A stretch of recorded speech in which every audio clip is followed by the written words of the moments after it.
Continuously compounding. Consider a nominal interest rate of 5% per annum per year, i.e. let R be equal to 0.05. Let I be the equivalent annual rate of interest. Let's investigate the effect on the value of I by increasing m, the number of times each year that the interest is compounded, which is calculated and added to the principal. So when we talk about R, I, and m, we're interested in the nominal formula, which is on page 32 of the tables. So converting to an annual effective rate from a nominal interest rate, if R is the nominal annual rate, compounded m times per year, and I is the equivalent annual rate, then I, the equivalent annual rate, is equal to 1 plus R over m to the power of m minus 1. So taking a year to be 12 months, 52 weeks, or 365 days, which are all equal, we can obtain the following examples of values of I, each given correct to 10 decimal places. We know that the number of weeks and days is not entirely accurate, but it makes no difference to the theory that follows. So in our table, the first column represents m, which is the number of times each year that the interest is compounded. So we've got 1, 12, 52, and 365.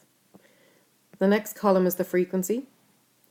The third column is the formula, where we're substituting into the formula from page 32. And the fourth column is basically the answer, the output, the I, the equivalent annual rate. So if m is 1, so that's yearly, each year, we literally just have 0.05, which stays as 0.05. So we're not applying the formula here. And that's because we were literally told that 5% is per annum. So we already have our answer. If m is 12, if we're interested in each month, the frequency is each month because there's 12 months in a year. We substitute in place of the or 0.05, that's the rate, and in place of both of the m's we have 12. We end up with 0.0511618979. If m is 52, so if we're interested in weekly, there's 52 weeks in a year. Again, we swap the or for 0.05, and both of the m's now we swap for 52. And we get 0.0512458419. And lastly, if we let m be 365, there's 365 days in a year, so we're interested in the frequency each day. Again, we swap or for 0.05, and this time we swap both of the m's for 365. We get 0.0512674965. So we see that these numbers are very, very, very similar. They're very, very close to 0.05. So from this table, we should be able to see that as m increases, so as the value of m increases, so we started off with 1, then 12, then 52, then 365, I gets larger. So we had 0.051, 1, then we had 0.0512, then 0.05126. So the I is getting bigger, but it gets closer and closer to the 1 number. So what's happening here is it's tending to a limit. That will be shown to be 0.0512710,964. So basically, the bigger this number gets, eventually this is what it would end up as. And this is correct to 10 decimal places. This is the rate of interest if a nominal annual rate of 5% is compounded continuously. The nominal annual rate of interest, when interest is being compounded continuously, is called a force of interest, which is denoted by or in the formula in tables. So again, here's our formula from the tables, page 32. So the or is now known as the force of interest if the interest is being compounded continuously.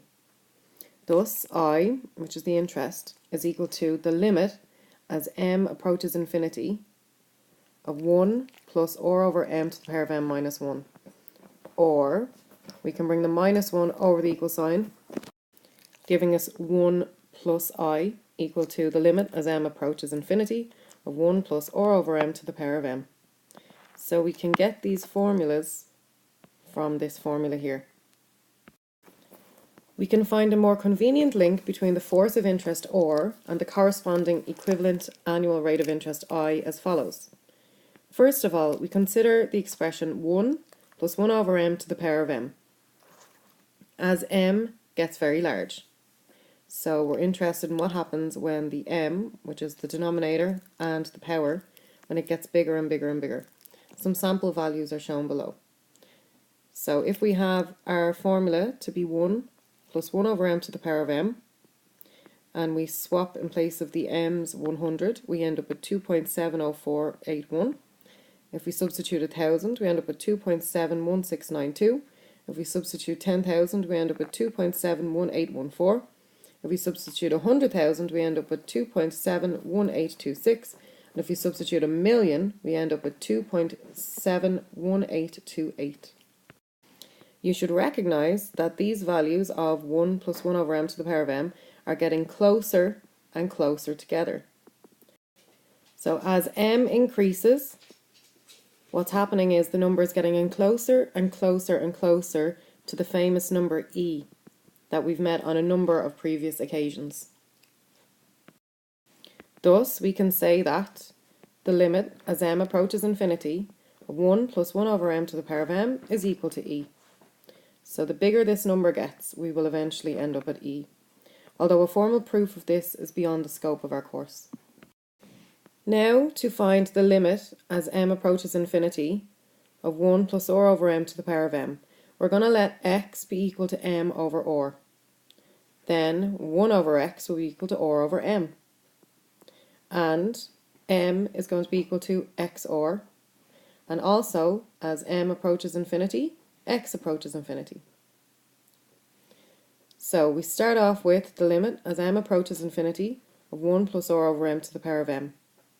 We're going to swap m approaching infinity to x approaching infinity. So we got that from up here.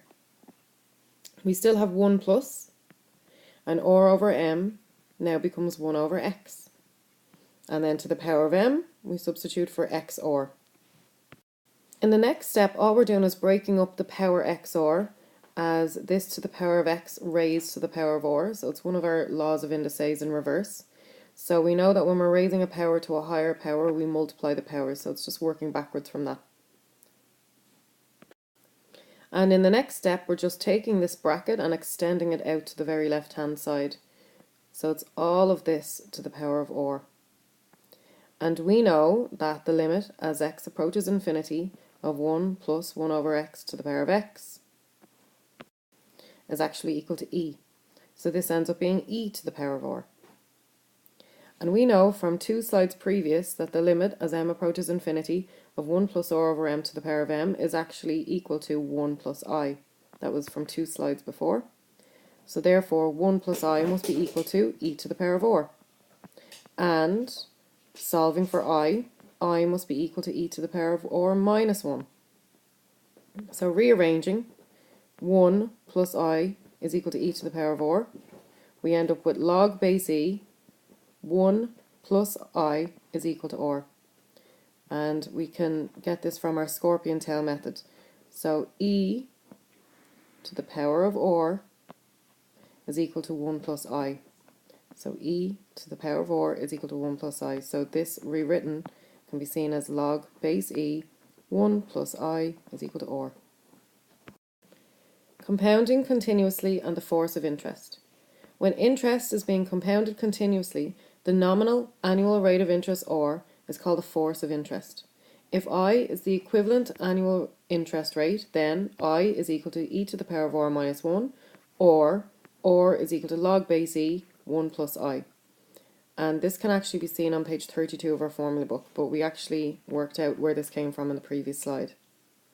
Thus, for example, a nominal interest rate of 5% compounded continuously gives r to be 0.05, and an equivalent annual rate of I equal to e to the power of 0.05 minus 1, which gives I equal to 0.0512710964, as mentioned before.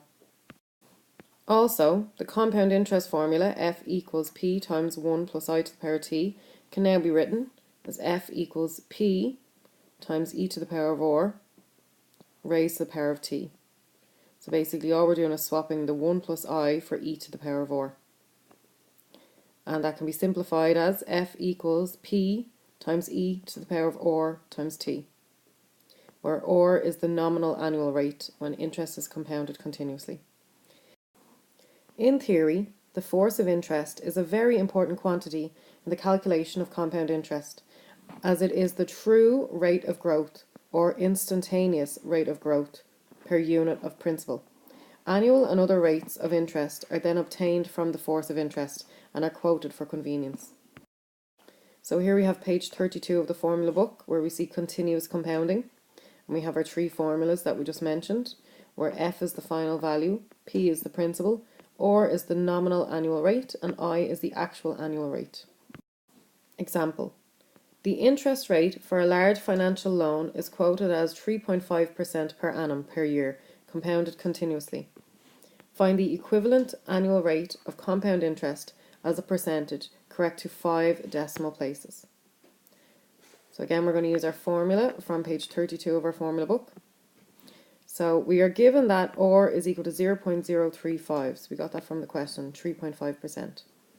If I is the equivalent annual rate, then I is equal to e to the power of r minus 1. So I is equal to e to the power of 0.035 minus 1, which is 0.0356197, which is 3.56197%, correct to 5 decimal places.